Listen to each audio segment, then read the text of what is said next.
రేవంత్ రెడ్డికి బూతుల మీద ప్రేమ ఉన్నది కానీ రైతుల మీద ప్రేమ లేదు. బూతులు మాట్లాడడానికి నీకు నోరు వస్తుంది, రైతుల గురించి మాట్లాడడానికి నోరు రాదు. ఇలా సాదా బైనామా. ఆ రోజు కేసీఆర్ గారు ముఖ్యమంత్రి ఉన్నప్పుడు 6,18,000 మంది రైతులకు ఒక్క రూపాయి ఖర్చు లేకుండా సాదా బైనామా చేసి ఇచ్చిండు కేసీఆర్ గారు. రెండవ దశ అప్లికేషన్లు తీసుకున్నది బీఆర్ఎస్.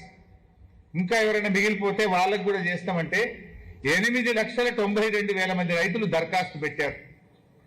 ఈ రోజుకు కాంగ్రెస్ ప్రభుత్వం ఒక్కరికి కూడా సాదా బైనామా చేయలే. కేసీఆర్ గారు సాదా బైనామా ఎట్లా అమలు చేసిండ్రు?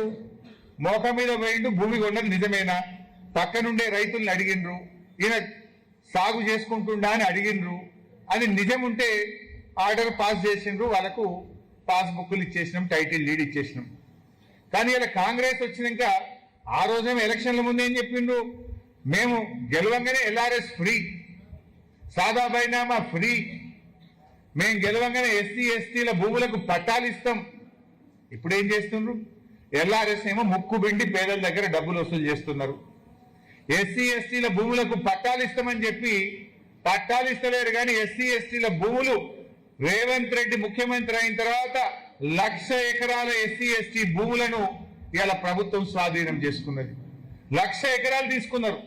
ఇందిరమ్మ రాజ్యం అంటే ఎస్సీ ఎస్టీలకు భూములు పంచుడా, ఎస్సీ ఎస్టీల భూములు గుంజుకుడా? రేవంత్ రెడ్డి ముఖ్యమంత్రి అయినాక హైదరాబాద్, రంగారెడ్డి, సంగారెడ్డి, మేడ్చల్, హైదరాబాద్ పరిసర ప్రాంతాల్లో 1,00,000 ఎకరాల ఎస్సీ ఎస్టీ భూములను ఇవాళ స్వాధీనం చేసుకున్నారు.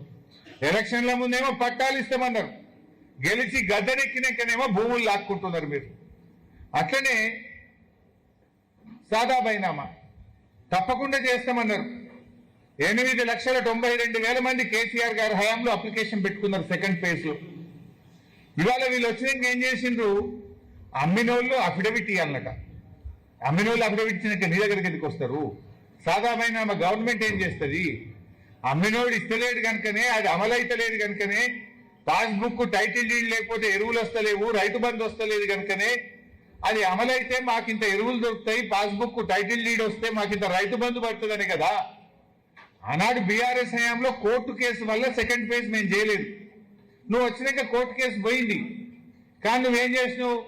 నోటితో నవ్వి నొసటితో వెక్కిరించినట్టు సాదా బైనామా అమలు చేయమంటే గతంలో బీఆర్ఎస్ హయాంలో లేనటువంటి కొత్త నిబంధన, బాండ్ పేపర్ మీద అమ్మిన ఆయన అఫిడవిట్ ఇవ్వాలి. నేను అడుగుతున్నా, 8,92,000 మంది రైతులు దరఖాస్తు పెడితే ఒక్కలన్నా అఫిడవిట్ ఇచ్చిందా? ఒక్క రైతు కన్నా నువ్వు పాస్బుక్ ఇచ్చినావా? మోసం చేసినావు నువ్వు రైతుల్ని. ఆ రోజు మేము ఇచ్చినాం. 6,18,000 మంది రైతులకు ఒక్క రూపాయి ఖర్చు లేకుండా సాదా బైనామా అమలు చేసి నాటి కేసీఆర్ ప్రభుత్వం పాస్బుక్లు ఇచ్చింది, రైతు బంధు ఇచ్చింది. కానీ నువ్వు ఒక్కరికి కూడా ఇవాళ సాదా బైనామా చేయలే. రైతుల్ని మోసం చేస్తా ఉన్నావు.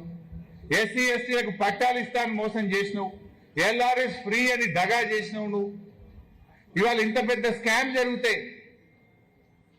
ఇవాళ ఈ స్కామ్ ను బయటకు రాకుండా ఈ కేసును నీరుగారుస్తున్నారు.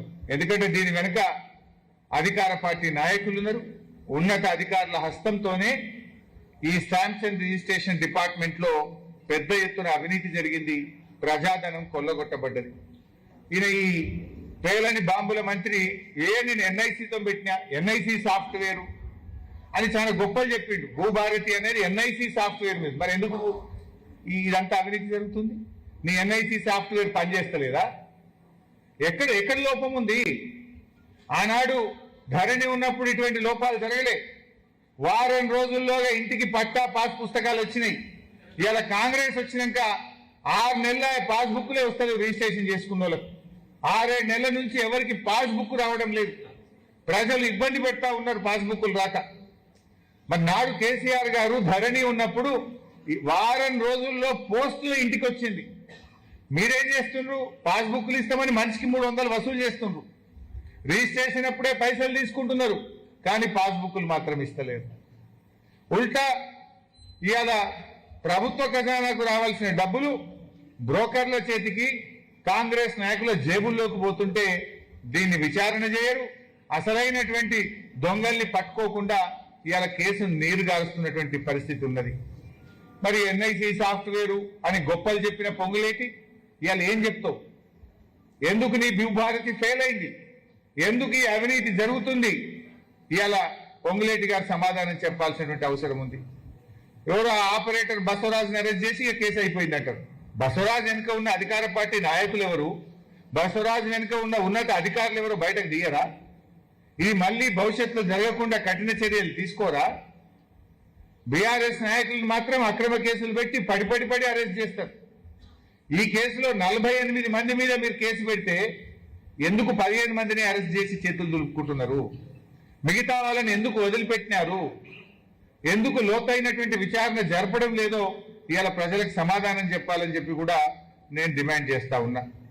మరి సిట్టో, సిఐడిలో, కమిషన్లో అవి కేవలం ప్రతిపక్షాలకే పరిమితమా? అంటే ప్రతిపక్షాల మీద పగబట్టుడు, పేదల ఇల్లు కూలగొట్టుడు, ఇంతేనా నువ్వు చేసేది? ప్రతిపక్షాల మీద పగబట్టుడు, పేదల ఇల్లు కూలగొట్టుడు, లాస్ట్కి ఇలా గుడిని కూడా కూలగొట్టుడు. ఇక నిన్నటిదాకా ఇల్లు కూలగొట్టిండ్రు. కేసీఆర్ గారు కట్టించిన శారదా పీఠాన్ని కూలగొట్టమని పొద్దుగాల పోలీసులు పోయింది. మళ్ళీ అటు పోయినా, అందుకే లేట్ అయినా నేను ఇవాళ. ఇక నిన్నటిదాకా ఇల్లు కూలగొట్టుడు అయిపోయింది, ఇలా గుళ్ళు కూడా కొడతాడ. కేసీఆర్ ఆనవాళ్ళు మారుస్తా అంటే కేసీఆర్ గారు కట్టించిన గుడి కూడా కూలగొట్టాడు రేవంత్ రెడ్డి. ఇదేనా ఆనవాళ్ళు మార్చడం అంటే? అందువల్ల నేను పొద్దున అనుకోకుండా అటు పోతే గంటన్నర లేట్ అయినా క్షమించాలి మీరందరూ కూడా. అయితే ఇలా 2.5 ఏళ్ల కాంగ్రెస్ పాలనలో ముఖ్యమంత్రి, మంత్రుల ఆస్తులు పెరిగినాయి, పేదల బతుకులైతే మారలే. రైతు బంధు రాదు, కళ్యాణ లక్ష్మి చెక్కులు రావు, బోనస్ రాదు, కేసీఆర్ కిట్ రాదు, పంటల బీమా రాదు. మంత్రులకు మాత్రం ఆస్తులు పెరుగుతున్నాయి, ముఖ్యమంత్రి ఆస్తులు పెరుగుతున్నాయి. ముఖ్యమంత్రి అన్నదమ్ముల ఆస్తులు అయితే ఇవాళ అడ్డగోలుగా పెరుగుకుంటా పోతున్నాయి. గ్యారంటీలన్నీ గాల్లో కలిసిపోయినాయి. ఇవాళ ఆ రోజు రేవంత్ రెడ్డి గారు, కేసీఆర్ గారు 2 పంటలకు రైతు బంధు ఇస్తే 3 పంటలకు ఎందుకు ఇవ్వని అడిగిండు. నువ్వు 3 పంటలు కాదు కానీ 1 పంటకి ఇస్తలేవు కదా నువ్వు. కేసీఆర్ గారు బరాబర్ కరోనా వచ్చినా 2 పంటలకు ఇచ్చిండు. 2 పంటలకు ఇస్తే 3 ఎందుకు ఇస్తలేవన్నావు నువ్వు? 3 ఎందుకు ఇస్తలేవన్న రేవంత్ రెడ్డిని 1 పంటకు ఎందుకు ఇస్తలేవు? సమాధానం చెప్పాలి కదా. నువ్వు వచ్చినాక ఇది 5వ రైతు బంధు. ఇప్పటికి పడ్డాయి 2, ఎగబెట్టినాయి 3. ఇచ్చింది తక్కువ, ఎగబెట్టింది ఎక్కువ. ఇది 5వ రైతు బంధు ఇప్పుడు పడాల్సింది యాసంగి. కానీ నువ్వు ఇప్పటిదాకా ఇచ్చినాయి 2, ఎగబెట్టినాయి 3 రైతు బంధులు. 15,000 ఇస్తానని రాహుల్ గాంధీ, 15,000 కాదు ఉన్నాయి కూడా ఎగబెట్టినావు నువ్వు. పక్కా బరాబర్ కేసీఆర్ ఉన్నప్పుడు ఒక నమ్మకం ఉండే, రైతులకు బరాబర్ రైతు బంధు పడుతుందని ఒక నమ్మకం ఉండే. నాట్లకు కేసీఆర్ రైతు బంధు ఇస్తే ఓట్లకు రేవంత్ రెడ్డి ఇస్తుండు. ఒకసారి ఎంపీ ఎన్నికల ముందు ఇచ్చిండు, ఒకసారి సర్పంచ్ ఎన్నికల ముందు ఇచ్చిండు. కదా ఇప్పుడేం ఎలక్షన్ లేవు, మళ్ళీ పెట్టేశాడు.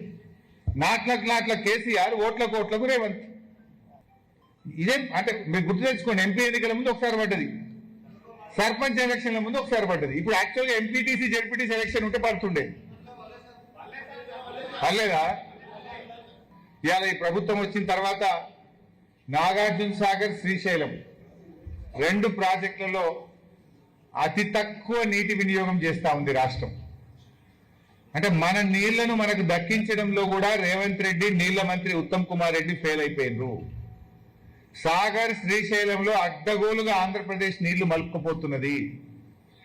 రేవంత్ రెడ్డి గుడ్లప్పగిచ్చి చూస్తున్నాడు. కేసీఆర్ ని కళ్ళగుడ్లు ఉడవిక్తా అని మాట్లాడు కాదు. చేతనైతే సాగర్, శ్రీశైలంలో తెలంగాణకు దక్కాల్సిన వాటాను కాపాడు. ఇవాళ యాసంగి పంటకు నల్గొండ, ఖమ్మం జిల్లాలకు నీళ్లు తక్కువ పడే పరిస్థితి ఉన్నది. ఇప్పటికైనా ఆంధ్రప్రదేశ్ నీటి మళ్లింపు ఆపకపోతే రేపు హైదరాబాద్ మంచినీళ్లకు ఇబ్బంది పడే ప్రమాదం ఉన్నది.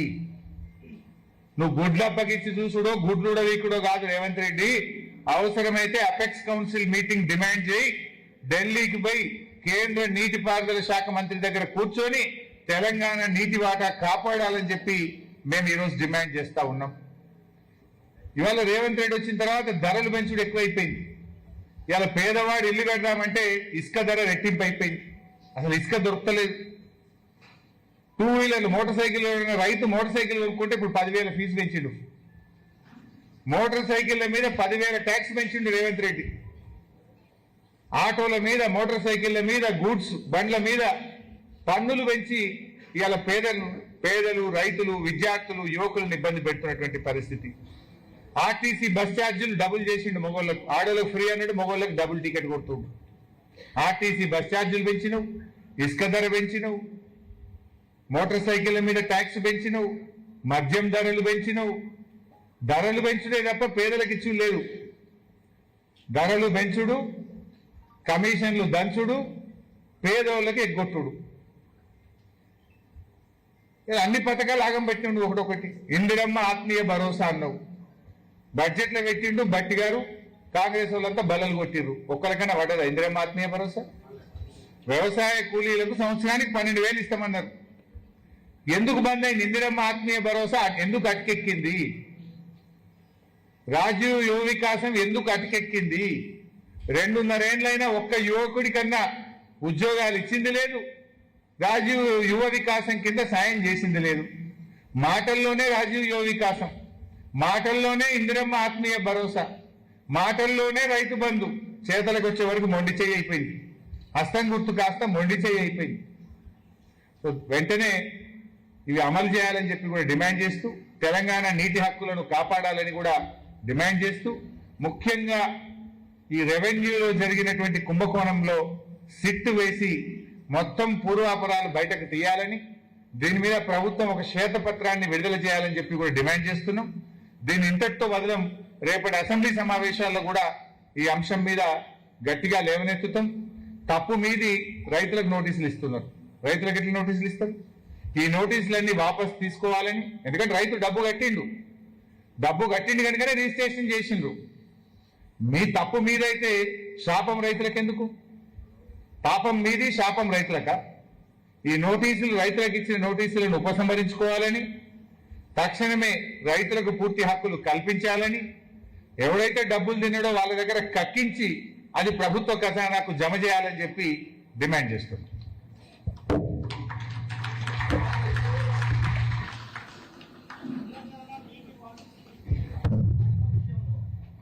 చెప్పండి క్వశ్చన్.